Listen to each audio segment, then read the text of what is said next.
আধা ঘন্টার মতো যে সিপিআর দিয়েছে সেটা যদি না দিত আজকে তাহলে এলভি ফাংশন ভালো থাকতো না, আজকে তার ব্রেন ড্যামেজ হয়ে থাকতো। It is so important.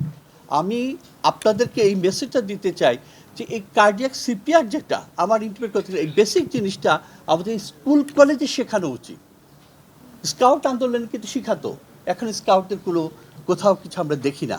কিন্তু এটা দিলে পরে আপনার ঘরে আপনার মা বাবা, আপনার চাচা খালা কিংবা আপনার স্পাউস, আপনি কিন্তু এই জিনিসটা করে তাকে টেম্পোরারি বাঁচিয়ে রাখতে পারেন। তারপর উপযুক্ত জায়গায় পৌঁছতে বাকি ডাক্তাররা করবে, ওই সময়টুকু তো পেতে হবে। আমি বলেছি কি, যদি আমার হার্ট স্ট্রোক থাকে আমার 1 মিনিটের মধ্যে আমি জ্ঞান হারাবো, 3 মিনিটের মধ্যে আমার অর্গানগুলো আস্তে আস্তে শাটডাউন করা শুরু করবে, 5 মিনিটের মধ্যে আমার ব্রেন এবং হার্ট দুটো ড্যামেজ হয়ে যাবে, 9 মিনিট পরে কোনো চান্স নাই ফেরত আসার। আমি এর মধ্যেই সিপিআরটা শুরু করে কিছুটা হলো সার্কুলেশন রাখতে চাইব। কোন 3টা অর্গানে? Brain, heart, kidney. আমি যে চাপা দিচ্ছি কি করছি, পিছনে আমার মেরুদণ্ড আছে, সামনের ওয়ালটা আছে, হার্টটা মাঝখানে, সেখানে চাপ দিলে পরে আপনি হার্টটাকে জোর করে কিছু ব্লাড চলাচল করাতে পারছেন। ওনারা সেটা করতে পেরেছেন। আমি শুধু মারুফ না, যে ডাক্তাররা তাকে সিপিআর দিয়েছেন তাদেরকেও আমি অভিনন্দন জানাই। তারা তামিমকে বাঁচানোর পিছনে আল্লাহর রহমত যে তারা ছিলেন, তারা কাজটা করেছেন। আপনাদের জ্ঞাতার্থে একটু বলি যে স্বাস্থ্য মন্ত্রণালয়ের অধীনে এখন 8টা ডিভিশনে কার্ডিয়াক হাসপাতাল অ্যাকচুয়ালি নির্মাণাধীন রয়েছে। সেখানে পর্যাপ্ত পরিমাণে আমাদের জনবল নেওয়ার ব্যবস্থা হচ্ছে। দেশের মেডিকেল কলেজ সহ অনেক ডিস্ট্রিক্ট হাসপাতালে যেটা উনি বলেছেন যে ব্যবস্থাপনা আছে, কিন্তু অনেক সময় দেখা যাচ্ছে যে সেখানে টেকনোলজিস্ট বা একটা টিম ওয়ার্ক, ডাক্তার আছে টেকনোলজিস্ট নাই, বা টেকনোলজিস্ট আছে ডাক্তার নাই, এইসব বিড়ম্বনা আছে। সেগুলোকে অ্যাকচুয়ালি আমরা চেষ্টা করছি যে ডাক্তারদের প্রমোশন দিয়ে, তাদের পদোন্নতি দিয়ে এবং নতুন পদ সৃষ্টি করে তাদেরকে পর্যাপ্ত পরিমাণে ডাক্তার যাতে কার্ডিয়াক সেবা দিতে পারে, এবং টেকনোলজিস্টদের শূন্য পদ পূরণের ব্যবস্থাপনা হচ্ছে। সাথে সাথে এর সাথে নার্সেস এবং টিম ওয়ার্কের সাথে যারা জড়িত সবাইকে অ্যাকচুয়ালি সার্বিক অবস্থা উন্নতির জন্য, স্বাস্থ্য ব্যবস্থার উন্নতির জন্য বর্তমান সরকার কাজ করে যাচ্ছে। এ ব্যাপারে আপনাদের সহযোগিতা এবং সহানুভূতি আপনারা একান্তভাবে কামনা করি, এবং আজকে এখানে শেষ করে আবারও দেখা হবে ইনশাআল্লাহ। সবাইকে ধন্যবাদ।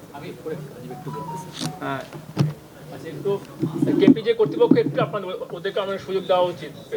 Basically they did everything yesterday.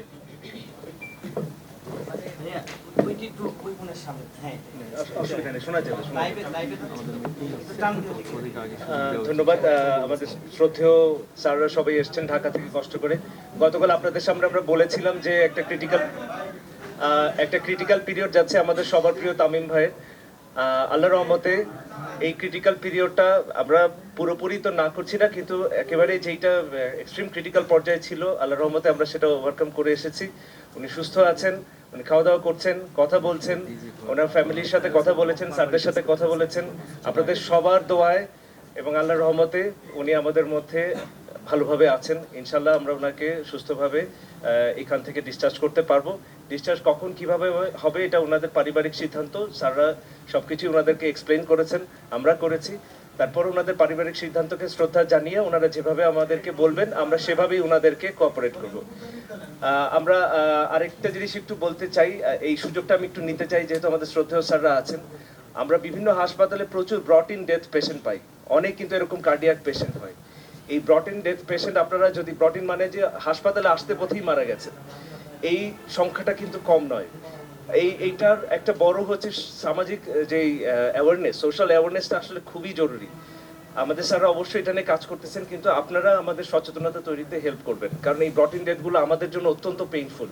কারণ যে রোগীটা হয়তো একদম ইয়াং একটা মানুষ যে কিনা বাড়িতে অ্যারেস্ট হয়ে গেছে, তাকে সঠিক সময় আনার মতো সময় পাওয়া যায় না, বোঝার মতো সময় পাওয়া যায় না। আপনাদের সবাইকে ধন্যবাদ ধৈর্য ধরার জন্য।